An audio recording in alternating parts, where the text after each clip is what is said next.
வணக்கம். இன்னைக்கு பாஷ் ஆக்டோடைய முக்கியத்துவத்தை பற்றி இன்னைக்கு தெரிஞ்சுக்கலாம். வேலை செய்யும் பெண்களுக்கு பாலியல் வன்கொடுமை நடந்தால் எந்த இடத்துல கம்ப்ளைண்ட் பண்ணாலும் உங்களுக்கு தெரியுமா?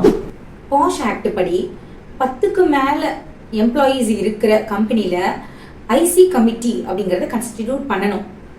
அந்த ஐசி கமிட்டியில் எந்த பாலியல் வன்கொடுமை நடந்தாலும் அந்த உமன் போய் புகாரை தெரிவிக்கலாம்.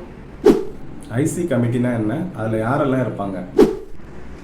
ஒவ்வொரு ஆர்கனைசேஷனும் 10 மெம்பர்ஸ்க்கு மேலே இருக்கிறவங்க ஐசி கமிட்டி கான்ஸ்டிடியூட் பண்ணணும். அந்த ஐசி கமிட்டியில் மினிமம் 4 பேர் இருக்கணும்.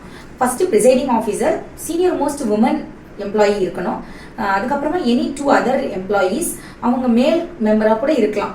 அதுக்கப்புறம் ஒரு எக்ஸ்டர்னல் மெம்பர் கம்பல்சரி இருக்கணும். அந்த எக்ஸ்டர்னல் மெம்பர் லீகல் பேக்ரவுண்ட்லேருந்து வரலாம், இல்லைன்னா ஏதாவது ஒரு என்ஜிஓலையோ விமன் இஷ்யூஸ் ஹேண்டில் பண்ண எக்ஸ்பீரியன்ஸ் இருக்கிறவங்களாவோ இருக்கணும். ஸோ இதுதான் ரெக்குவயர்மெண்ட்.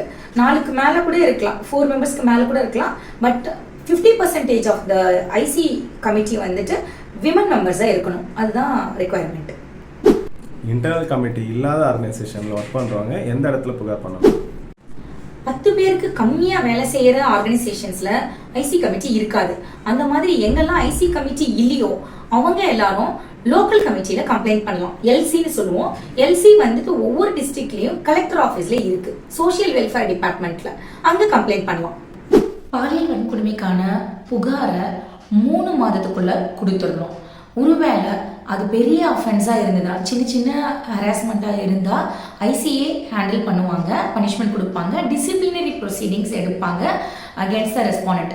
ஆனால் பெரிய அஃபென்ஸ், ரேப் மாதிரி பெரிய அஃபென்ஸாக இருந்ததுன்னா போலீஸ் கம்ப்ளைண்ட்டும் கொடுத்துடலாம்.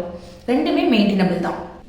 இந்த வீடியோ பார்க்குற உங்களுக்கோ, இல்லை உங்கள் ஃப்ரெண்ட்ஸ்க்கோ, இல்லை உங்கள் கலீக்கோ, ஃபேமிலி மெம்பருக்கோ, இல்லை ரிலேட்டிவ்க்கோ யாருக்கு இந்த மாதிரி பாலியல் வன்கொடுமை நடந்தாலும் தயங்காமல் ஐசியில் கம்ப்ளைண்ட் பண்ணுங்கள். இந்த தகவல் உங்களுக்கு ரொம்பவே யூஸ்ஃபுல்லாக இருந்திருக்கும் நான் நம்புகிறேன். தேங்க்யூ.